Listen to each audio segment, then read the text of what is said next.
नमस्कार दोस्तों, ये है भगवत गीता की अध्याय नंबर 9, राजविद्या राजगुह्य योग। श्री भगवान बोले, तुझ दोष दृष्टि रहित भक्त के लिए इस परम गोपनीय विज्ञान सहित ज्ञान को पुनः भली भांति कहूंगा, जिसको जानकर तू दुखरूप संसार से मुक्त हो जाएगा।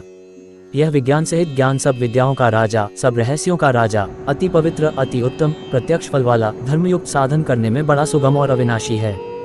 हे परंतप, इस उपरयुक्त धर्म में श्रद्धा रहित पुरुष मुझको न प्राप्त होकर मृत्यु रूप संसार चक्र में भ्रमण करते रहते हैं। मुझ निराकार परमात्मा से ये सब जगत जल से बर्फ से सदृश परिपूर्ण है और सब भूत मेरे अंतर्गत संकल्प के आधार स्थित हैं, किंतु वास्तव में मैं उनमें स्थित नहीं हूँ। वे सब भूत मुझ में स्थित नहीं हैं, किंतु मेरी ईश्वरीय योग शक्ति को देख कि भूतों को धारण पोषण करने वाला और भूतों को उत्पन्न करने वाला भी मेरा आत्मा वास्तव में भूतों में स्थित नहीं है। जैसे आकाश से उत्पन्न सर्वत्र विचरने वाला महान वायु सदा आकाश में ही स्थित है, वैसे ही मेरे संकल्प द्वारा उत्पन्न होने से संपूर्ण भूत मुझ में स्थित हैं, ऐसा जान। हे अर्जुन, कल्पों के अंत में सब भूत मेरी प्रकृति को प्राप्त होते हैं, अर्थात प्रकृति में लीन होते हैं, और कल्पों के आदि में उनको मैं फिर रचता हूँ। अपनी प्रकृति को अंगीकार करके स्वभाव के बल से परतंत्र हुए इस संपूर्ण भूत समुदाय को बार बार उनके कर्मों के अनुसार रचता हूँ। हे अर्जुन, उन कर्मों में आसक्ति रहित और उदासीन के सदृश स्थित मुझ परमात्मा को वे कर्म नहीं बांधते। हे अर्जुन, मुझ अधिष्ठाता के सकाश से प्रकृति चराचर सहित सर्व जगत को रचती है और इस हेतु से ही यह संसार चक्र घूम रहा है। मेरे परम भाव को न जानने वाले मूल लोग मनुष्य का शरीर धारण करने वाले मुझ संपूर्ण भूतों के महान ईश्वर को तुच्छ समझते हैं, अर्थात अपनी योगमाया से संसार के उद्धार के लिए मनुष्य रूप में विचरते हुए मुझ परमेश्वर को साधारण मनुष्य मानते हैं। वे व्यर्थ आशा, व्यर्थ कर्म और व्यर्थ ज्ञान वाले विक्षिप्त चित्त ज्ञानी जन राक्षसी, आसुरी और मोहिनी प्रकृति को ही धारण किए रहते हैं। परंतु हे कुंती पुत्र, दैवी प्रकृति के आश्रित महात्मा जन मुझको सब भूतों का सनातन कारण और नाशरहित अक्षर स्वरूप जानकर अनन्य मन से युक्त होकर निरंतर भजते हैं।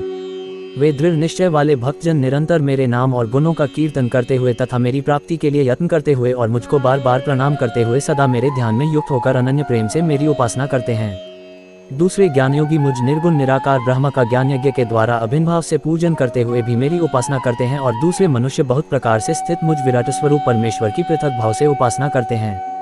क्रतु में हूँ, यज्ञ में हूँ, स्वधा में हूँ, औषधि में हूँ, मंत्र में हूँ, घृत में हूँ, अग्नि में हूँ और हवन रूप क्रिया भी में ही हूँ। इस संपूर्ण जगत का धाता अर्थात धारण करने वाला और कर्मों के फल को देने वाला, पिता माता पितामह जानने योग्य पवित्र ओंकार तथा ऋग्वेद, सामवेद और यजुर्वेद भी मैं ही हूँ। प्राप्त होने योग्य परम धाम, भरण पोषण करने वाला, सबका स्वामी, शुभाशुभ का देखने वाला, सबका वासस्थान, शरण लेने योग्य, प्रत्युपकार न चाहकर हित करने वाला, सबकी उत्पत्ति प्रलय का हेतु, स्थिति का आधार, निधान और अविनाशी कारण भी मैं ही हूँ। मैं ही सूर्य रूप से तपता हूँ, वर्षा का आकर्षण करता हूँ और उसे बरसाता हूँ। हे अर्जुन, मैं ही अमृत और मृत्यु हूँ और सत असत भी मैं ही हूँ। तीनों वेदों में विधान किए हुए सकौम कर्मों को करने वाले, सोम रस को पीने वाले, पाप रहित पुरुष मुझको यज्ञों के द्वारा पूजकर स्वर्ग की प्राप्ति चाहते हैं। वे पुरुष अपने पुण्यों के फलरूप स्वर्गलोक को प्राप्त होकर स्वर्ग में दिव्य देवताओं के भोगों को भोगते हैं। वे उस विशाल स्वर्गलोक को भोगकर पुण्य क्षीण होने पर मृत्यु लोक को प्राप्त होते हैं। इस प्रकार स्वर्ग के साधन रूप तीनों वेदों में कहे हुए सकौम कर्म का आश्रय लेने वाले और भोगों की कामना वाले पुरुष बार बार आवागमन को प्राप्त होते हैं, अर्थात पुण्य के प्रभाव से स्वर्ग में जाते हैं और पुण्य क्षीण होने पर मृत्यु लोक में आते हैं।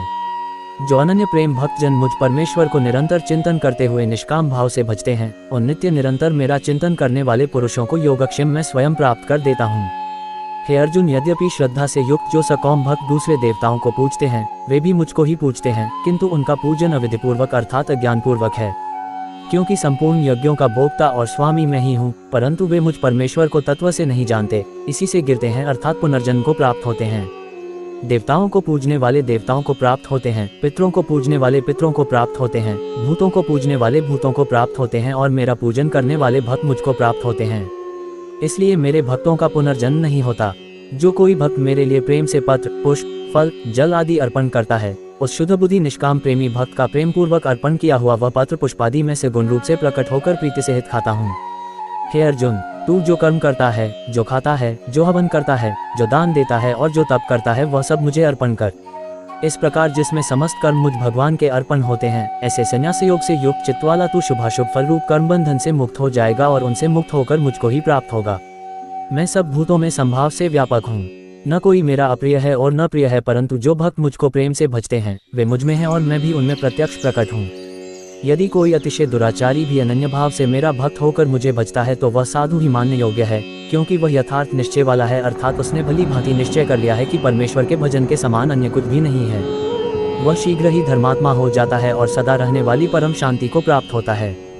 हे अर्जुन, तू निश्चयपूर्वक सत्य जान कि मेरा भक्त नष्ट नहीं होता। हे अर्जुन, स्त्री, वैश्य, शूद्र तथा पाप्योनी चांडालादि जो कोई भी हो, वे भी मेरे शरण होकर परम गति को प्राप्त होते हैं। फिर इसमें तो कहना ही क्या है, जो पुण्यशील ब्राह्मण तथा राजर्षि भगवान मेरी शरण होकर परम गति को प्राप्त होते हैं। इसलिए तू सुखरहित और क्षणभंगुर इस मनुष्य शरीर को प्राप्त होकर निरंतर मेरा ही भजन कर। मुझ में मन वाला हो, मेरा भक्त बन, मेरा पूजन करने वाला हो, मुझको प्रणाम कर। इस प्रकार आत्मा को मुझ में नियुक्त करके मेरे परायण होकर तू मुझको ही प्राप्त होगा। ऐसे ही इंफॉर्मेटिव वीडियो देखने के लिए और हमारे साथ जुड़े रहने के लिए चैनल को सब्सक्राइब करें।